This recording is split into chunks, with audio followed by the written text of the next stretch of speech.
Umholi we-PAC uMzwanele Nyonso ubehambele inkonzo yomngcwabo kaMbulelo Fihla obeyilungu lokuqina le-PAC. uFihla ubesathatha umhlalaphansi emasosheni wedlule emhlabeni ngoLwesibili emva kokuqinwa ukugula isikhashana njengoba ubexinwe isifo somdlavuza. Le nkonzo yomngcwabo ibibanjelwe ehholo iWalter Sisulu eRandburg eGoli.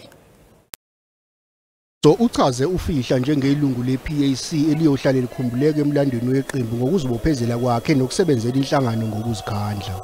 He has done his work diligently, with devotion and with dedication.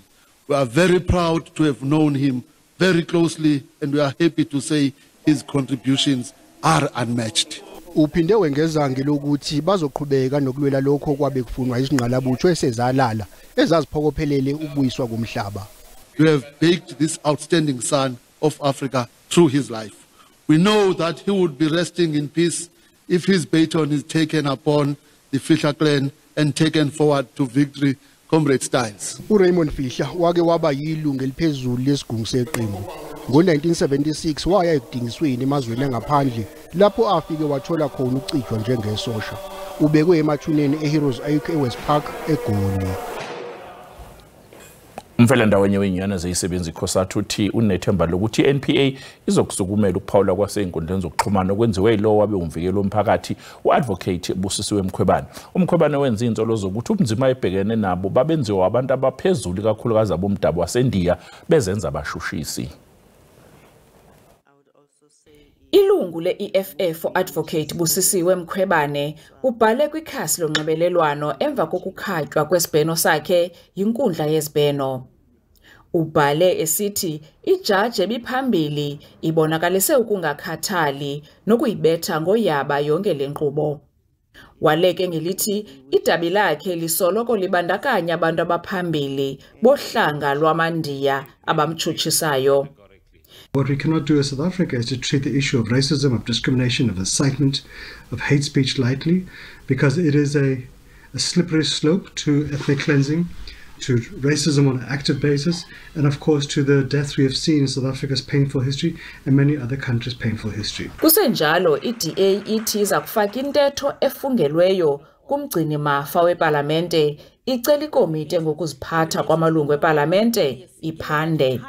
Racist remarks against people of Indian descent who she claims were responsible for her downfall. This, of course, is untrue. She was responsible for her own downfall that ultimately led to her impeachment.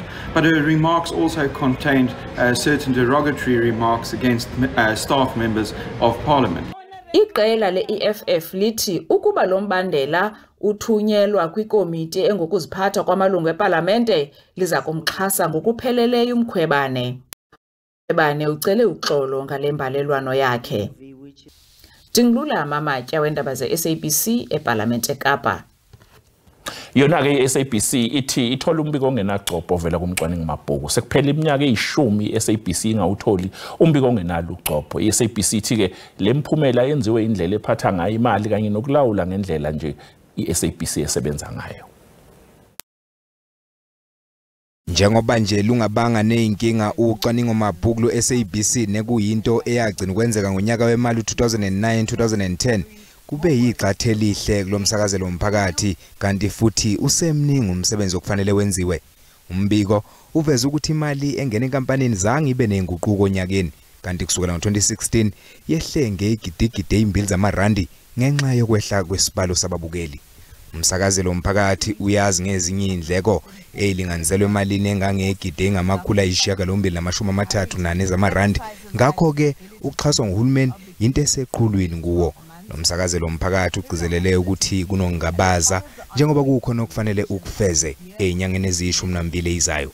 Waphinde waveza ukuthi ufuna kube nezinyathelo ezizobekwa ukuze zizosiza. Lezi nyathelo zibandakanya ukumiswa kwezinhlelo zesikhathi eside engaphezulu kwamaphesenti angama-80 kuphinde kunciphiswe nokutshala imali kokuqukethwe. SABC iphinde yadalula ukuthi izinga lokungakhokhelwa kwama-TV license likhuphukela finyelela emaphesentini angama-85 kulonyaka njengoba nje isimo somnotho siyisibi. Imeya umkhandlu uMasipala uMzinyathi KwaZulu-Natal uPetros Ngubane uthi umkhandlu usuthatha isinqumo sokuqamba kabusha amahhovisi abo abizwe ngomntwana wakwaPhindangene uMangosuthu Buthelezi. uNgubane uthi ngalokhu bazobe bekhombisa ukuhlonipha imbabazane emahaqa kanye nokuqhakambisa iqhaza lakhe umntwana wakwaPhindangene waye udondolo lwesilo samaZulu. We are prompted by first and foremost the need to also appreciate and express our appreciation for what this excellent president of the IFP then, Prince Mangosuthu Buthelezi, has done for the nation, not only the Zulu nation, but the South African at large, and his contribution to peace initiative and all what he has done. We then decided upon renaming this in 2020, taking it to the ESCO and to the full council, where an enormous, resolution was taken that we go ahead, but following all the right channels when renaming is done.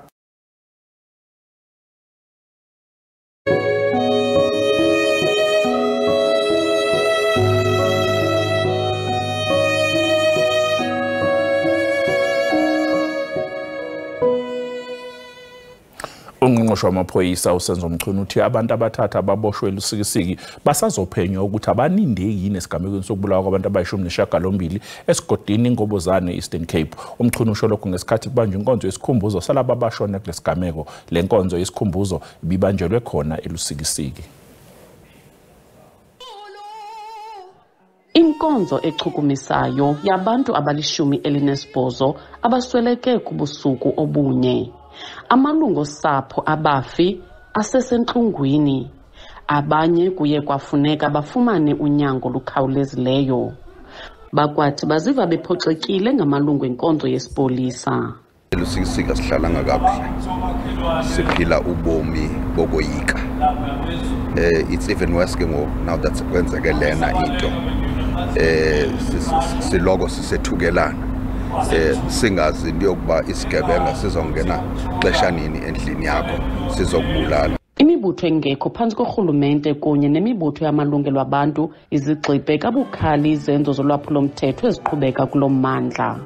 Saqhubeleke i-cases ze-mass murders, although zona yona iqatseleyo le esidibene nayo kule iveki esisuka kuyo. Ibiba ngulowo mntu sive kuthiwa kudutyulwe almost iveki neveki bekudutyulwa umntu elisikisiki. Yona nto nje esixhalabisayo, sihleli ngesanqwe, akukho mnandi, akukho lula, sinxelerhekile singamanina ale ndawo. Umphathiswa wamapolisa uthe abantu abathathu ababanjelwe ezinye izenzo zolwaphulo-mthetho kungenzeka boyanyaniswe nokubulawa kwabantu eNgobozana.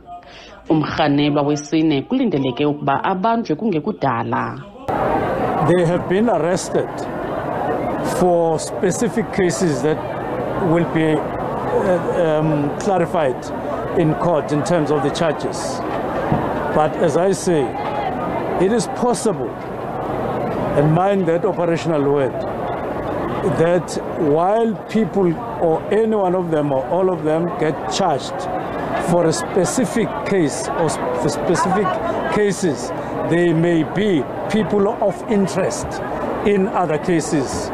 Ababantu bathathu babanjiweyo kulindeleke ukuba bavele enkundleni ngoMvulo, ukanti abafi baza kungcwatywa kule mpelaveki zayo. Kwindaba ze-SABC ndingufundiswa Mhlekude elusikisiki. Sisathi qoyitolo kanti mama sibuya mbukeli sizokuphathela udaba olutheni. Ndingulosuka kwimeko ehlelelekileyo. uThixo wanceda ngenye imini wandibeka kule ndawo, so ngeke ndilibala lapho ndisuka khona. uKhismuth usheshe wafika emndenini waseMotherwell Eastern Cape owasala dengwane emva komlilo waqhubuka ezinyangeni ezimbili ezedlule. Namhlanje lo mndeni uhlinzekwe ngendlu entsha cekeni.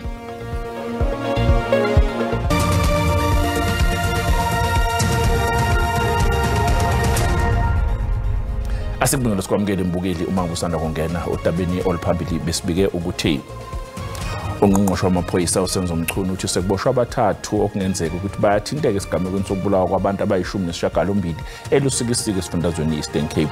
Usho lokhu enkonzweni yesikhumbuzo isulu zalesigameko. Bukela sikhumbuze ukuthi lezi ndaba oyibukayo ikhona ku YouTube na ku SABC Plus. Wena kumele ukwenze ngena kuzo uyicinga amagama athi SABC izindaba na kanjani uzoyithola njengoba zinjalo. Njengoba nje namhlanje kusongwe ingxoxo ebimayelana nokuphepha kanye nokwakha ukuthula ezwenikazi eAfrika, iphindela kaNgqongqoshe wezokuvikela uJenene Nobantu Holomisa uphawule ngokumiswa kwempi eAngola waphinde waphawula ngodaba lwaseSudan.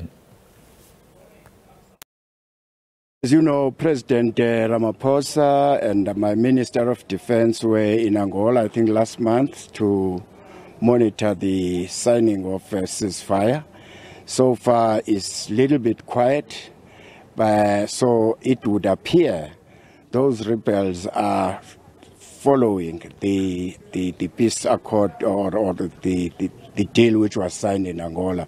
The issue of Red Sea as well as Sudan, yes, it's a complicated one.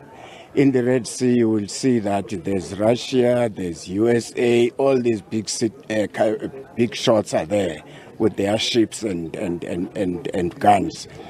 But in Sudan, I think they can learn a little bit from what South Africa did before 1994. Omunye wabahlomule ezakhiweni ezisanda kulungiswa edolobheni iGoli akawuvala umlomo njengoba esezokhokha imali encane kulesakhiwo. Imeya yomkhandlu udolobha iGoli uTata Mrero uthi ke umnyango wezezindlu uyimisele ngokuthi ulungise uphinde bakhomba indlela labo abahlala ezakhiweni ngokungemthetho eGoli. Idolobha iGoli selethule isakhiwo esizohlinzeka ngezindawo zokuhlala eziqashisayo. Isakhiwo siqukethe izindlu eziyi155 ohlomule ngendlu uthi uzokhokha imali encane uma iqhathaniswa nabeyikhokha lapho abehlala khona phambilini. I'm very much excited and happy, but words can't express enough how I feel because I've been part of this project from the beginning. I've worked here, I'm working now, I'm working at Pick It Up. So I'm happy because the rental is much affordable and less. It will help me financially. Imeya yaseGoli uTata Morero uthi uzosebenza ngokuzikhandla ukuvuselela zonke izakhiwo ezihlala abantu ngokungemthetho kuleli dolobha. Dealing with crime means dealing with hijacked buildings and deal with it decisively without any fear or favor. There are challenges that we're experiencing in dealing with these hijacked buildings, but I think we'll be able to find solutions. We've started a process a week ago, a meeting between the city and councillors of the inner city. Owekomiti lemeya elibhekele ezezindlu umlungisi Mabaso usegxeka ukuphangalala kwabantu abaningi kuleli dolobha ngenxa yokuhlala ezakhiweni ngokungemthetho kanye nokungalandelwa kwemithetho. The hijacking of buildings, the vandalism of our infrastructure. So it's a daily occurrence in the inner city. Usheshe wafika uKhismusi emndenini onamalunga ayishumi eMotherwell eGqeberha esifundazweni Eastern Cape. Lo mndeni washelwa umuzi wawo inyangeni ezibili ezedlule kuze kwadlula ubusika lo mndeni uqhuqhwa amakhaza. Manje ke usuze wakhelwa indlu. Emva kudlule inyanga ezimbini usapho lwakwaBhudaza belungaxolanga emphefumulweni emva kokutsha kwendlu yabo. Umnini wendlu uKholeka Bhudaza okhubazekileyo wothuka esibhedlele emva kwesisehlo. LukaBhudaza unalo neziko labantwana abancinci crèche ukutsho emva kwendlu yakhe. Kodwa emva kokutsha kwendlu leyo ukufundiswa kwabantwana kuye kwama. Namhlanje uchulumancile emphefumulweni emva kokufumana indlu entsha kunye nefurniture yayo. Khange akwazi ukuzibamba imincili. Abarongo ndayazi noba ndiphibathe ezingqondweni ndabuya ingqondo xa ndizogalela amanzi ndawa phansi ukuwa kwami kwakucingela uba kukho umntana oserumini ndabaleka ndithatha umntana erumini. Umasipala ombhaxa eNelson Mandela Bay usasilela kumsebenzi ukunikezela ngezindlu eziyi-90,000. Inkampani zabucala zingenelele ngenzame zokukhalulana lemeko. Lo sizawuqhubeka siyenza lento kubantu bakuthi baseMpuma Koloni abasixhasa kakhulu siyiChippa United. Ngoba ke nami ndingumphathi weChippa United ngumlosuka kwimeko ehlelelekileyo. Uthixo wanceda ngenyimini wanibeka kule ndawo. So ngeke nilibala lapho nisuka khona. Iphondo leMpuma Koloni ikhuphe imali engaphaya kwe200 million yokwakha izindlu kuquka nokudala amathuba emisebenzi engama2,000. Ndinguzolani Moya wondaba ze-SABC ndiseGqeberha. Njengoba inkinga yamanzi ikhalwa ngayo eindaweni eziningi nje nasesifundazweni eMpumalanga bakhala esifanayo uMasipala iChief Albert Luthuli eCarolina ongowesithathu esifundazweni ukufaka imigomo elawula amanzi kanti nabanye uMasipala kulindeleke ukuthi benze esifanayo. iCarolina ibhekene nesimo esimanzonzo samanzi. Amanzi aya ngokuphela kuleli dolobha elincane. Ezinye izakhamuzi zisisekuphele izinyanga ziwaswele. Lokhu manzi ahambile abayihluphi nokuthi bafake inangivaterikani. Sesizama la sizameka khona at least sesizameka la ekutheni ukuthi amanzi sesiwathola la kule yalu and nakulama borehole alama Indians lawa awafaka esikoleni. uMasipala iChief Albert Luthuli usufake imigomo elawula amanzi ephakathi ka level 2 no level 6. Nokho lemgomo ayikawenzi umehluko otheni. Isimo samanzi asikho kahle kodwa ke sesithe asingcono sifocuse kakhulukazi kumanzi atholakala ngaphansi komhlaba in the form of ama boreholes. Sesicalile sidrilla ama boreholes eindaweni eziningi okumenta ile supply yamanzi lapha kule ndawo yaseCarolina, but futhi iCouncil ihlalile umhlangano wayo especially lapho khona ethe ngcono iphinde impose ama restriction measures ekusentshenzisweni kwamanzi. Lapho khona kuzoba nama level awu6 okurestrictwa kwamanzi. Level 2 ukhuluma ukuthi mayiso restricta u40% wamanzi, ulevel 3 ukhuluma ukuthi so restricta u50%, iziyofika ku level 5 lapho ezo restricta khona u80% wamanzi. Lo 80% wa 5.7 megaliters okuyi demand yamanzi yabahlali baseCarolina. uMasipala uxoxisana nomnyango wezamanzi nenhlanzeko. Ongoti bezempilo bathi siyenyuka isibalo sabantu ababhekene nezifo eziphathelene nomqondo selokhu kwabheduka ubhubhane lwesifo iCovid-19. Inhlangano yezempilo eqhuquzela ukuqwashisa ngezifo ezihambisana nomqondo ibiqhuba umkhankaso wayo waminyaka yonke edolobheni iTheku namhlanje. Bangaphezu kwenkulungwane abantu ababambe iqhaza kwimarch ebibanjelwe eBhishi eqhuquzela ezempilo eziphathelene nesimo somqondo. Le march indlela yokuqashisa ngokubaluleka kwezempilo eziphathelene nesimo somqondo ngaphansi kwesiqubulo esithi beka phambili impilo yengqondo. Izinhlangano ezingaphezulu kwama-20 zikhangise ngezinsiza ezihlinzeka ngazo nokunikeze abahambeli ithuba lokufunda kabanzi ngakho konke okuphathelene nempilo yengqondo. Ngilana nje ukuthi ngiqoqozele nabanye ukuthi awukho wedwa mengabudlula lesimo lesikwazi ukuthi khona abanye abakuleso simo and isikhona insiza ongakwazi ukuthi uyithole. Ngilana ngoba ngazi umuntu odlula kulento and akakwazi ukuyisiza, so ngifuna ukuthola mhlambe indlela engakwazi ukumsiza ngayo. Njengoba sikhona sila futhi sizongqongqozela eminye iminyango engakwazi ukuthi sisize sikhulume ngayo mental health ukuthi beprovide insiza kubantu bethu ngoba kunzima umuntu o-transgender diverse ukuthi ekwazi ukuthola usizo. Ochwepheshe bathi babone sikhula isibalo sabantu abasha abadinga usizo ngokwezempilo sesimo somqondo ngemuva kobhubhane lwe-COVID-19. Uma singakwazi ukuthola ukuthi sizobasiza kanjani abantu abafunda ema-high schools abanexhala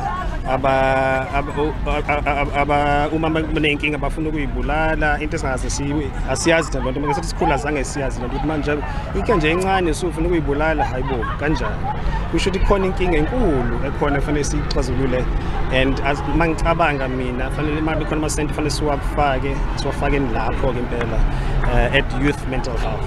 Uchiliza uthi kuyadingeka ukuthi kusondezwe izinsiza ebantwini futhi kudingeka uxhaso ukuze bakwazi ukubhekana nodaba lwezempilo eziphathelene nesimo somqondo ngokuphelele. Ngingononhlakanipho Magwaza ezindabeni ze-SABC eThekwini.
ziyaguqa lapha besikuphathele zona usale kahle.